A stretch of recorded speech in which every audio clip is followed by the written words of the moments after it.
Le Winter Arc, l'arc hivernal. On voit ça partout, au début d'automne sur les réseaux sociaux, en particulier sur YouTube, mais ça a l'air d'être magique. Et si c'était magique au point de vous permettre de monter votre entreprise? Bienvenue sur Les Bâtisseurs. Aujourd'hui, on va parler du Winter Arc. Et on va parler du Winter Arc appliqué à la création d'une entreprise. Alors, je vous ai déjà expliqué le concept du Winter Arc dans une première vidéo.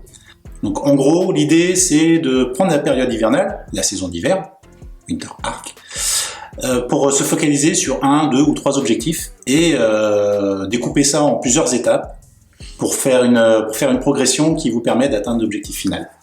Ok ? Est-ce qu'on peut appliquer ça à un projet de création d'entreprise? Bah oui, carrément en fait. C'est même la bonne solution.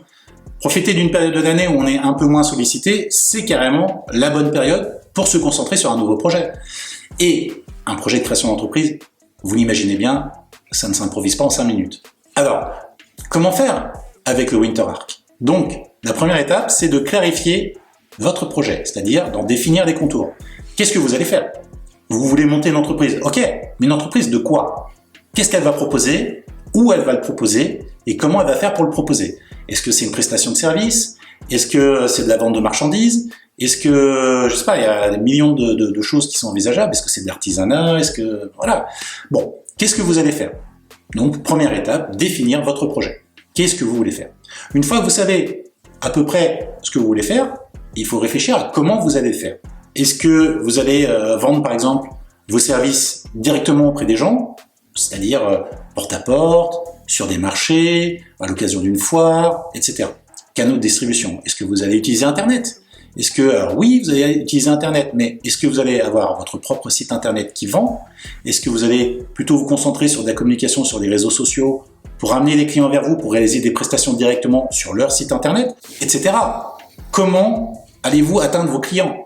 Ensuite, une fois que vous savez comment atteindre vos clients, vous allez pouvoir, par exemple, définir votre stratégie de communication.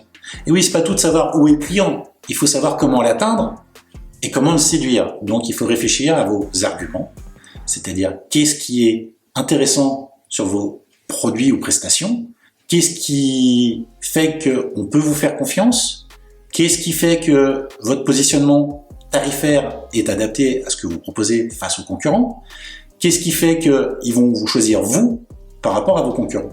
Alors l'idée, je le dis tout de suite, c'est pas de dénigrer les concurrents, c'est plutôt de montrer que vous êtes capable de faire un truc que vos concurrents ne savent pas faire, ou qu'ils ne proposent pas. Attention, hein, on peut facilement glisser d'un côté ou d'autre, donc le but c'est pas de dénigrer les autres, c'est plutôt de montrer son niveau de savoir-faire. Une fois que vous avez défini tout ça, vous allez devoir définir le budget, c'est-à-dire évaluer ce dont vous avez besoin pour faire fonctionner votre entreprise à son lancement, et ce dont vous allez avoir besoin, vous, pour manger et vous loger. Vous pouvez faire un side project, c'est-à-dire créer votre entreprise en parallèle de votre activité professionnelle actuelle. Attention aux restrictions, à la concurrence, certains contrats de travail ne permettent pas, donc faites bien attention à bien vérifier. Limite, si vous n'êtes pas certain, consultez des personnes compétentes, que ce soit l'inspection du travail, que ce soit un avocat éventuellement s'il le faut. Faites les choses correctement. Ou alors, vous pouvez le faire pendant une période, soit pendant une période de vacances, ou bien une période où vous êtes par exemple sans emploi, chômeur, et vous avez le droit à une allocation chômage qui vous permet de vous concentrer vraiment à 100% sur ce lancement, et du coup de bien le préparer et de bien le lancer parce que vous êtes vraiment disponible, et vous avez un revenu qui tombe grâce au système français. Donc l'objectif global de votre Winter Arc appliqué à la création d'entreprise, c'est d'avoir le temps de préparer une stratégie complète qui part de l'idée jusqu'à la création d'entreprise, avoir 2 ou 3 mois pour le faire, suivant ce que vous voulez faire, bien sûr, tout est relatif. Ça peut être largement suffisant pour construire un projet viable qui tient la route, avec un budget qui soit réaliste, prévoyez plus de dépenses et moins de rentrées, quitte à être juste à l'équilibre, et si vous pouvez faire mieux, vous rentrerez plus d'argent et peut-être que vous dépenserez moins, mais au moins, vous ne faites pas l'effet inverse qui vous entraînerait directement à la faillite et à une situation compliquée. Et d'ailleurs, si vous voulez plus de contenu sur la création d'entreprise, vous voulez comprendre certaines notions, etc., n'hésitez pas à vous abonner à la chaîne, je suis en train de préparer plein de vidéos sur le sujet, elles sont peut-être déjà en ligne quand vous verrez celle-ci. Profitez également de ce moment pour planifier les étapes qui vont suivre après le Winter Arc, les étapes qui vont suivre après la création du projet, les premiers mois, vers qui vous allez vous tourner, comme prestataire, comme fournisseur, comme client que vous pouvez approcher, etc. Essayez d'avoir une vision assez large pour ne pas vous retrouver dès le lancement la tête dans le guidon, comme on dit, à courir comme un fou, et puis ne pas avoir une vision long terme. Vous devez toujours avoir une vision de développement quand vous avez une entreprise. Vous ne pouvez pas stagner. Parce que si vous stagnez, il y a un moment, les charges elles continuent d'augmenter, et puis vous, votre revenu, il va peut-être se stabiliser, peut-être qu'il va augmenter légèrement, mais ça va être dur. Il y a un moment où, voilà, vous voyez, il y a un basculement, et quand vous commencez à être en négatif, ça commence à sentir pas bon. Donc vous devez toujours aller chercher des nouveaux marchés. Toujours, une entreprise, c'est fait pour être développée. Une entreprise, c'est pas fait pour stagner. On commence petit, on progresse, et on va le plus loin possible.